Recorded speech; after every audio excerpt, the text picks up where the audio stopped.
দেখবেন অনেক প্রতাপশালী বাদশা বড় বড় লেকচার দিচ্ছে, হঠাৎ রাস্তায় হাঁটতে হাঁটতে ডেড।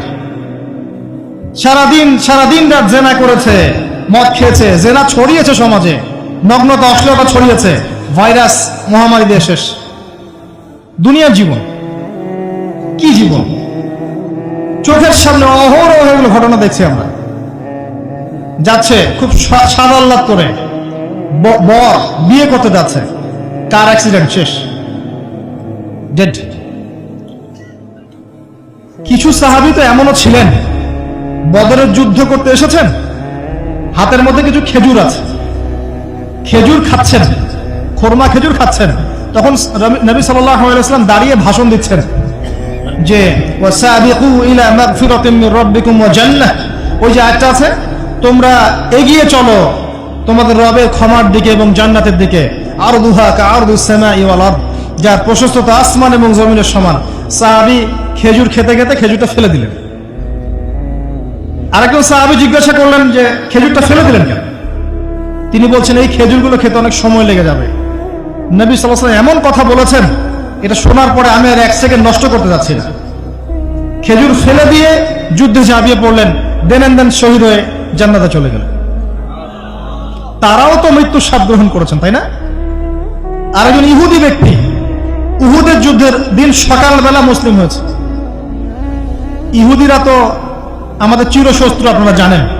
এটা জানার জন্য ডক্টরেট করার দরকার নেই, থিসিস করার দরকার নেই। প্যালেস্টাইনের দিকে তাকান, বুঝতে পারবেন। ফিলিস্তিনকে দেখেন, বুঝতে পারবেন। অ্যামনেস্টি ইন্টারন্যাশনাল বলে একটা সংস্থা আছে না, এরা পর্যন্ত দেখলাম গতকালকে রিপোর্ট দিয়েছে যে বিগত এই 50-60 বছর ধরে এরা ফিলিস্তিনদের উপর যা নির্যাতন করেছে, এটা মানবতার ইতিহাসে কখনো করা হয়। যাই হোক, একজন ইহুদি যুবক সকালবেলা উহুদের মাঠে আসছেন, এসে জিজ্ঞাসা করছেন যে আমার আগে কি করা উচিত, আগে কি আমি যুদ্ধে যাব না আমি আগে মুসলিম হব? সাহাবীরা তাকে বললেন আগে কালিমা শাহাদাত পড়, তারপরে উহুদের মাঠে আসুন। সে এসেছে এই কারণে যে নবী সাল্লাল্লাহু আলাইহি ওয়াসাল্লাম মদিনায় আছেন, মদিনায় আরো ইহুদিরা আছে। ইহুদিরাই আগে বলতো শেষ জামান একজন নবী আসবেন যার নাম হবে আহমদ, সব মিলে গেছে, তারপরেও তারা গ্রহণ করছে না। কিন্তু এই ছেলে সত্য চিনতে পেরেছে, সে চলে আসছে সত্যের কাছে, এসে ইসলাম কবুল করে যুদ্ধ করলো, শহীদ হয়ে গেল। নবী সাল্লাল্লাহু আলাইহি ওয়াসাল্লাম দেখলেন তার লাশটা, দেখে বলছেন এই যুবক, এই ইহুদি যুবক এখানে কি করছে? সাহাবীরা বললেন সকালবেলা মুসলিম হয়েছে, যুদ্ধ করে শহীদ হয়ে গেছে ইয়া রাসূলুল্লাহ। নবীজি বললেন সাল্লাল্লাহু আলাইহি ওয়াসাল্লাম আমিলা কালিল উজরা কাসীর, সে অল্প আমল করলো কিন্তু বিশাল পুরস্কার পেয়ে গেল। জীবন তো তাদেরও ছিল। এটা তো সশস্ত্র যুদ্ধের কথা বাদ দেন, নরমালি সুমাইয়া রাদিয়াল্লাহু আনহা, আবু জেহেল তাকে নির্যাতন করছে, তার লজ্জাস্থানে বর্ষা ঢুকিয়ে দিয়ে, চিন্তা করতে পারেন, লজ্জাস্থানে বর্ষা নিক্ষেপ করে হত্যা করলো। সুমাইয়া রাদিয়াল্লাহু আনহা দেখতে কালো বর্ণের, চেহারা সুন্দর নয়, হয়তো বা আপনার মতো সুন্দর নয়, জান্নাতে এখন হাসছে ইনশাআল্লাহ তাআলা। তার স্বামী ইয়াসের, আবু জেহেল তাকে পিটাতে মেরে ফেললো, সে মারা গেল, শহীদ হয়ে গেল। অনেক ওলামায়ে কেরামকে, ইমাম, মুজতাহিদ, মুহাদ্দিস দেখবেন সারাটা জীবন এত মেহনত করেছেন দ্বীনের জন্য, বিয়ে শাদী করার সময় পান নাই, এমনও আছেন ইমাম এবং মুহাদ্দিস। জীবন তো তাদেরও ছিল।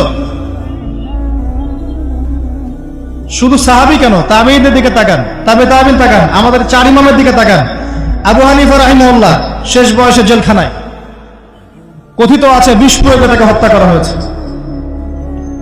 তার টাকার অভাব ছিল না, তিনি কিন্তু আমার মতো হতদরিদ্র ছিলেন না। আল্লাহ পাক তাকে সম্পদ দিয়েছিলেন, সমস্ত সম্পদ বিলিয়ে দিয়েছেন দ্বীনের জন্য। ইমাম শাফিঈ রাহিমাহুল্লাহ, তার দিকে তাকান। আহমদ বিন হাম্বল রাহিমাহুল্লাহ, তার দিকে তাকান।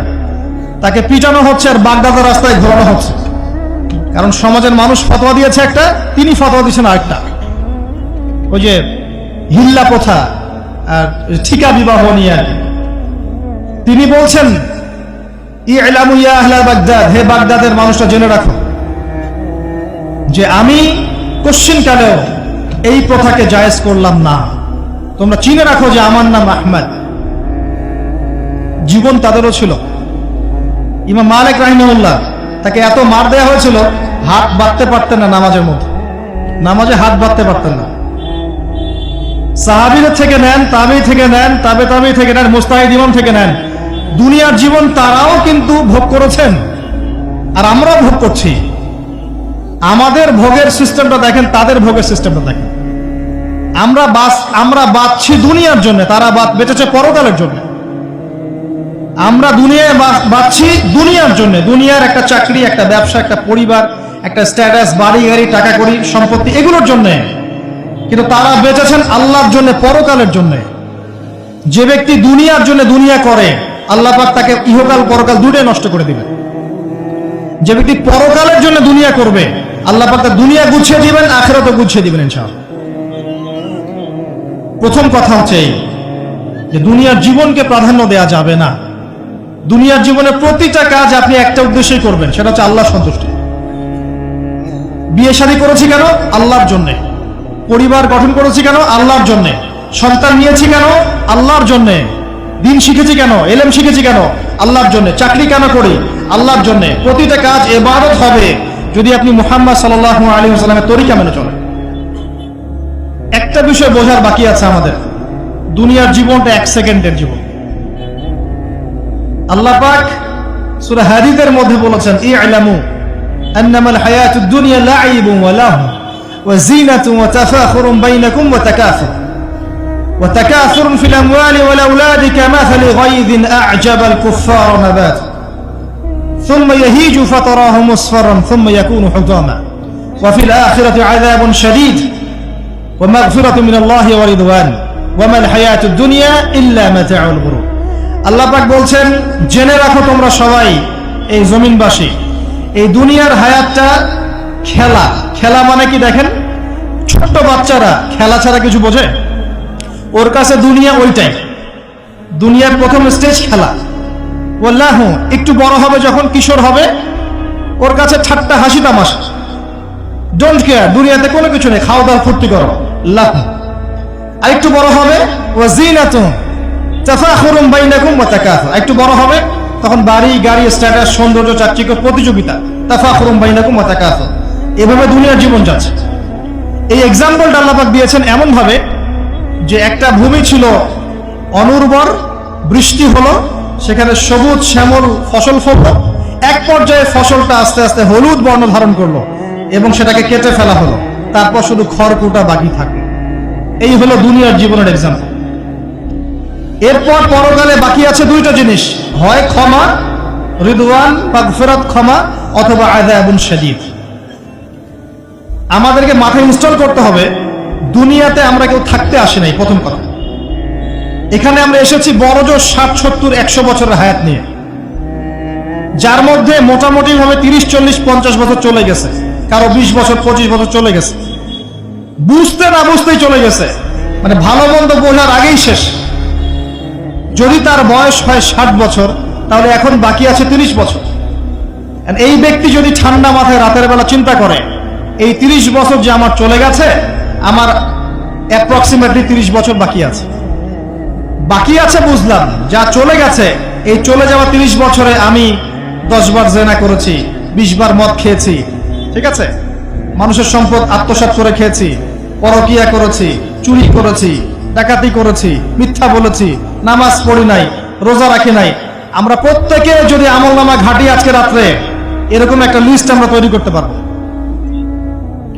আজকে রাত্রে বাসায় ফিরে গিয়ে প্রত্যেকে যদি একটা আমলনামা ঘাটতে চাই, চোখ বন্ধ করে চিন্তা করি যে এই 30 বছরে আমি কি কি করেছি, দেখবেন আপনি জেনার পাপ পাবেন, মাদকের পাপ পাবেন, অন্যের সম্পদ আত্মসাতের পাপ পাবেন, নামাজ না পড়ার পাপ পাবেন, রোজা রাখেন নাই, যাকাত দেন নাই, কোন কোন ক্ষেত্রে মিথ্যা বলেছেন, প্রতারণা করেছেন, মানুষের সম্পদ লুটে পুটে খেয়েছেন, অনেক কিছু করেছেন।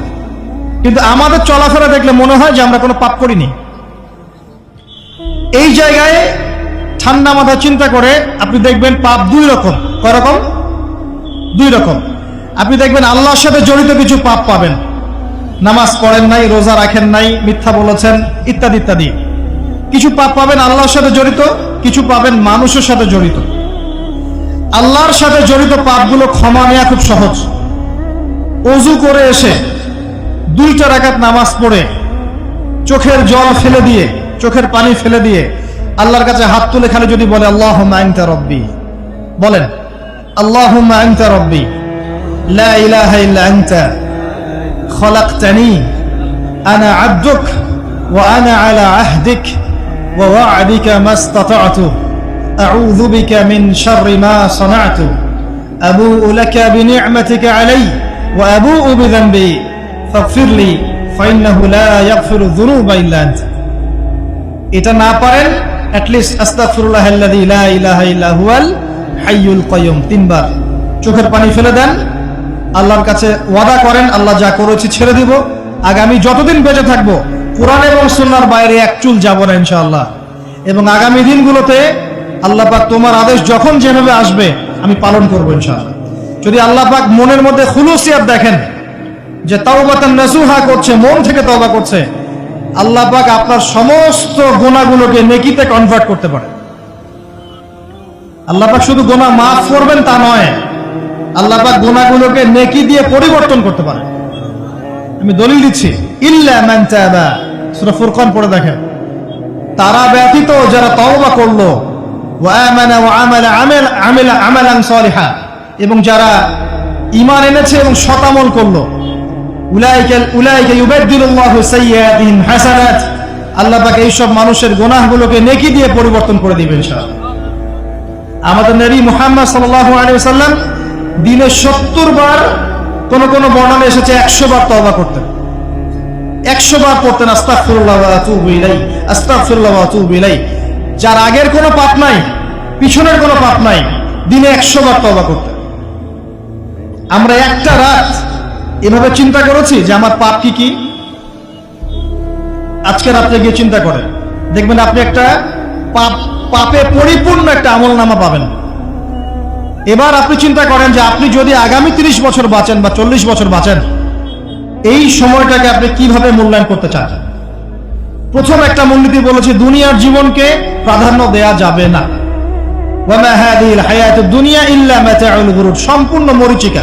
মরীচিকা দেখেছেন?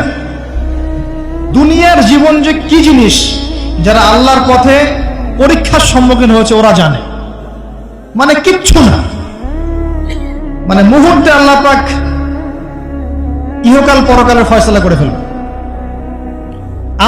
আমরাও বুঝবো, এটা আমরা বুঝবো না এমন নয়। ইয়াং ছেলে রাস্তায় যাচ্ছে, বাইক নিয়ে খুব দাবরানি দিচ্ছে, আছে না? হঠাৎ অ্যাক্সিডেন্ট, ডেড, স্পট ডেড। এটা দুনিয়ার জীবন। তার সারা জীবন দুনিয়ার পিছনে ছুটেছে, শেষ বয়সে হতাশ, কিছুই পেলাম না।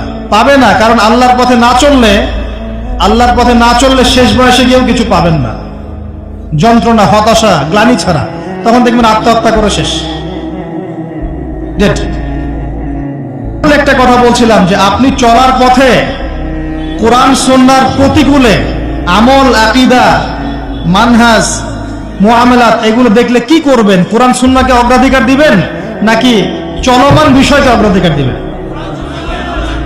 ইবাদত করতে এসে দেখছেন আমলের নামে বেদাত চলছে, কি করবেন?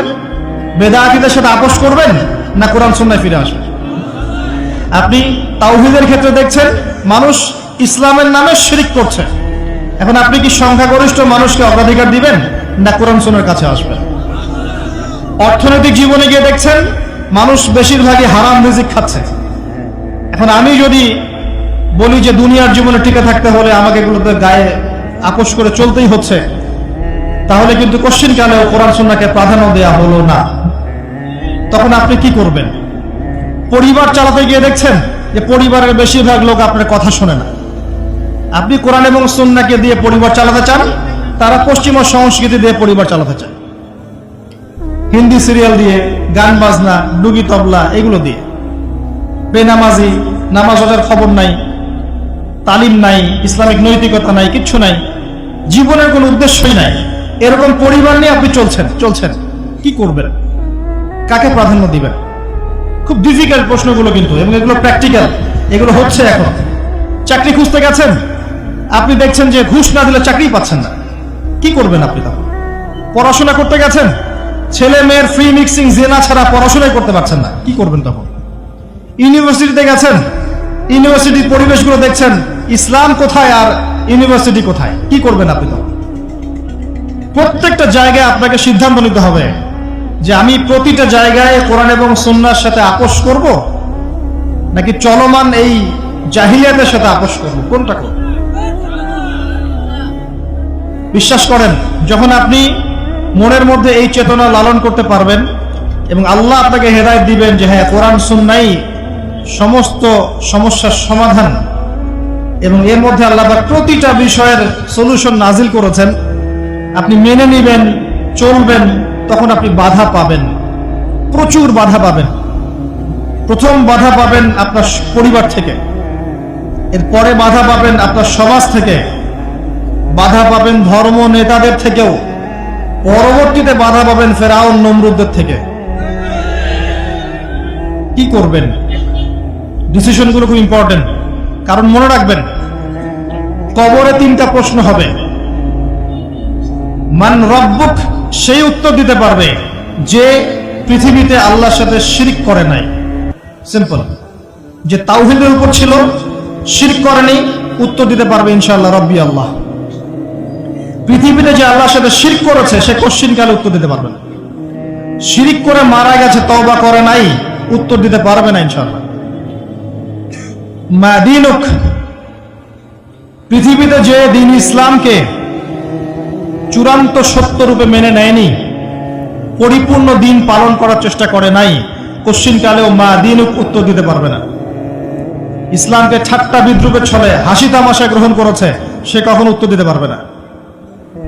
মান নবিয়ুক, পৃথিবীতে যে ব্যক্তি নবী সাল্লাল্লাহু আলাইহি ওয়াসাল্লামের সুন্নাহ মেনে চলেনি, জীবনে চলার পথে নবীর সুন্নাহকে পরোয়া করে নাই, অন্যের আদর্শ গ্রহণ করেছে, সে কোশ্চিন কালেও মান নবিয়ুক উত্তর দিতে পারবে না।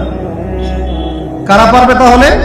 1 নাম্বার তাওহীদ পন্থীরা পারবে, 2 নাম্বার যারা পরিপূর্ণরূপে ইসলাম পালন করেছে এরা পারবে, 3 নাম্বার যারা মুহাম্মদ সাল্লাল্লাহু আলাইহি ওয়াসাল্লামের সুন্নাহর উপর টিকে ছিল এরা পারবে। ওয়া মা খালাকতুল জিন্না ওয়াল ইনসা ইল্লা লিয়াবুদুন, শুধুমাত্র ইবাদত করার জন্যই আল্লাহ পাক জিন এবং মানুষ জাতিকে সৃষ্টি করেছেন। আপনাকে আল্লাহ পাক এই হায়াতটা দিয়েছেন, এখন বাকি সময়টা চিন্তা করেন আগামী 30-40 বছর কিভাবে কাটাতে চান। দুনিয়ার জন্য বাঁচবেন না আল্লাহর জন্য বাঁচবেন? যদি আল্লাহর জন্য বাঁচতে চান, সর্বশেষ হেদায়েত আল কোরআন এবং সর্বশেষ নবী মুহাম্মদ সাল্লাল্লাহু আলাইহি ওয়াসাল্লাম, এর বাইরে কিচ্ছু নাই ভাই। সারা দুনিয়ার মানুষ মিলে যদি বলে যে কোরআন সুন্নাহর মধ্যে আছে সুদ হারাম কিন্তু সুদ হালাল, হালাল হালাল, কোশ্চিন কালে হালাল হবে না।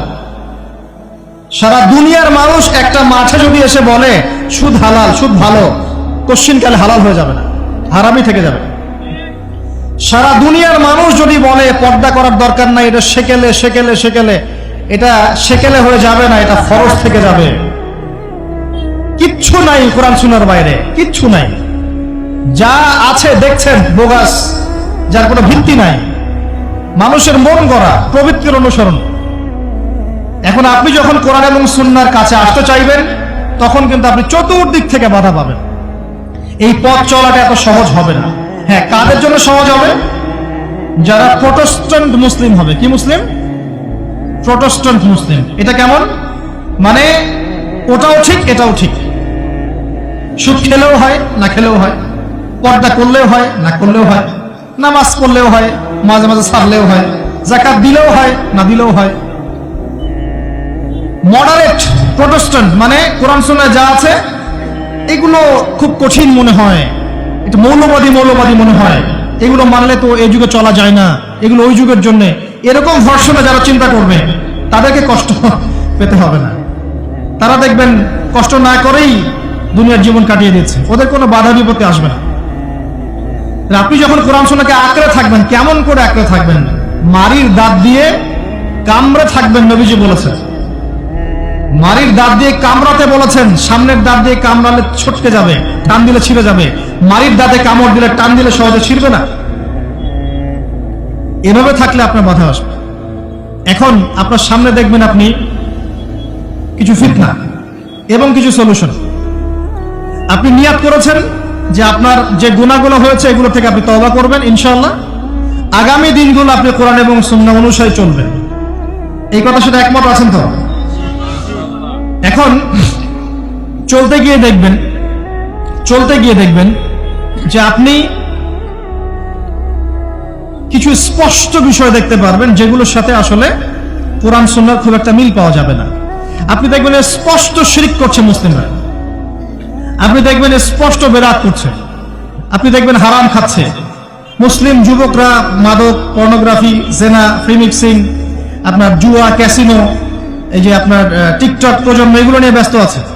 আপনি স্পষ্ট দেখবেন মেয়েরা বেহায়ের মতো ঘুরে বেড়াচ্ছে। আপনি স্পষ্ট দেখবেন যে আপনি হালালে থাকলে চাকরি পাচ্ছেন না। আপনি স্পষ্ট দেখবেন পরিবারের লোকজন কথা শোনে না। আপনি এমনও দেখবেন ওলামায়ে কেরামের মাঝে ঐক্য নাই, এমন দেখবেন। আপনি এমনও দেখবেন যে মানুষ দিনকে দুনিয়ার বিনিময়ে বিক্রি করে দিচ্ছে। আর এমন দেখবেন যারা আপনার উপরে আছে তারা দিন সম্পর্কে তেমন কোনো জ্ঞান রাখে না। এমন জটিল পরিস্থিতিতে আপনি কি করবেন তখন? এরপরে আপনি যখন বিশ্বের দিকে তাকাবেন তখন দেখবেন বিশ্বের সমস্ত পরাশক্তিরা ঐক্যবদ্ধ ইসলামের বিরুদ্ধে। বিশ্বের সমস্ত বড় বড় পরাশক্তিরা ঐক্যবদ্ধ ইসলামের বিরুদ্ধে। দেখবেন আপনি ইসলামের কোনো খিলাফা নাই, দেখবেন কোনো ইমাম নাই, কোনো আমির নাই, কোনো জামাআ নাই। দেখবেন আপনি সেই রকম সলফে সালেহিনের যুগের মতো শৌর্য ব্যক্তিত্ব, গায়রাত কিছু নাই। মনে হবে যেন আমরা দাসত্বের শৃঙ্খলা আবদ্ধ হয়ে গেছে। তখন আপনি কষ্ট পাবেন মনে মনে। আপনার মধ্যে ঈমান থেকে থাকলে আপনি কষ্ট পাবেন, ভিতর থেকে কষ্ট ফিল করবেন। যদি প্যারালাইজড রোগী হয়ে থাকেন তাহলে কষ্ট ফিল করবেন না। চেতনা থাকে দিনের, কষ্ট ফিল করবেন। তখন আপনার স্ট্রাগল শুরু হবে। তখন আল্লাহ যদি আপনাকে বুঝ দেন, আল্লাহ দেখবেন আপনি কি করেন। আপনার মেধা দিয়ে আল্লাহ আপনি কি করেন, আপনার অর্থ দিয়ে আপনি কি করেন, আপনার হায়াতটা দিয়ে আপনি কি করেন, আপনার এই যে জনবল দিয়ে আপনি কি করেন, আল্লাহ আপনাকে যা দিয়েছেন তা দিয়ে আপনি দিনের জন্য কি করছেন আল্লাহ তখন দেখবেন। এই জায়গায় আমি আপনাকে কিছু সলিউশন বলছি। এটা শুধু আপনাকে বলছি তা নয়, আমি নিজেও এটা ফিল করি, লালন করি। আর আমি এমন কিছু বলবো না যা আমি নিজে আপনার জন্য পছন্দ করি না। যেটা আমি নিজের জন্য পছন্দ করি সেটাই আপনাকে বলবো। প্রথম কথা, এখানে আপনাকে গাইডেন্স দিবে আল কোরআন। এরকম সিচুয়েশনে আপনাকে পথ দেখাবে অনলি আল কোরআন। এরপর নবী সাল্লাল্লাহু আলাইহি ওয়াসাল্লামের হাদিস। এখানে আপনার দায়িত্ব আসবে প্রথমত কোরআন পড়া শিখতে হবে। প্রথম কাজটা কি ভাই? কোরআন পড়া শিখতে হবে, তেলাওয়াত শিখতেই হবে, নিয়মিত তেলাওয়াত করতে হবে। একটা দিন যাবেন আপনার জীবনে যে কোরআন তেলাওয়াত আপনি করেন না, ইনশাআল্লাহ। বেশি থেকে বেশি করবেন, বেশি থেকে বেশি। আমার পরামর্শ হচ্ছে দিনে এক পারা করে করার চেষ্টা করুন। এরপর দায়িত্ব চলে আসবে আপনার কোরআন বোঝা। আপনি কিছু অংশ মুখস্থ করবেন, হিফজ করবেন, অর্থটা বোঝার চেষ্টা করবেন, কোরআনের ভাষাটা শেখার চেষ্টা করবেন। এর সবকিছু আপনি বুঝতে পারবেন না, তখন কি করবেন? আলেম ওলামার কাছে যাবেন, তাদের সোহবতে গিয়ে পড়ে থাকবেন। যে বিষয়টা বুঝতে পারছেন না জিজ্ঞাসা করে জেনে নেবেন। ফাসআলু আহলা যিকরি ইন কুনতুম লা তা'লামুন। এরপর কোরআনের আদেশ নিষেধগুলো আপনি মেনে চলবেন, নিজের পরিবারে এবং নিজের অধীনস্থদের মধ্যে। এরপরে আপনি থেমে যাবেন না। কোরআনের দাওয়াত আপনি যতটুকু জানেন এটা মানুষের কাছে প্রচার করবেন। মাদ্রাসা করবেন, মসজিদ আবাদ করবেন, মক্তব চালু করবেন, কোরআনের একটা রেভলিউশন ক্রিয়েট করবেন ইনশাআল্লাহ। কোরআনের জন্য আপনার জান, মাল, অর্থ বিলিয়ে দিবেন। ওই একটা ছোট্ট কাজ দেখবেন পরকালে জান্নাতে যাওয়ার ওসিলা হয়ে গেছে ইনশাআল্লাহ। তারপর আপনি সুন্নতকে পাবেন। ওই সুন্নতের উপরে আপনার 24 ঘন্টাকে সাজাবেন। দিন রাত প্রতিটা আমল আপনি সুন্নাহ অনুযায়ী করার চেষ্টা করবেন। এরপরে গিয়ে আপনার দায়িত্ব আরো বাড়বে। এরপর দায়িত্ব চলে আসবে উম্মাহ কেন্দ্রিক।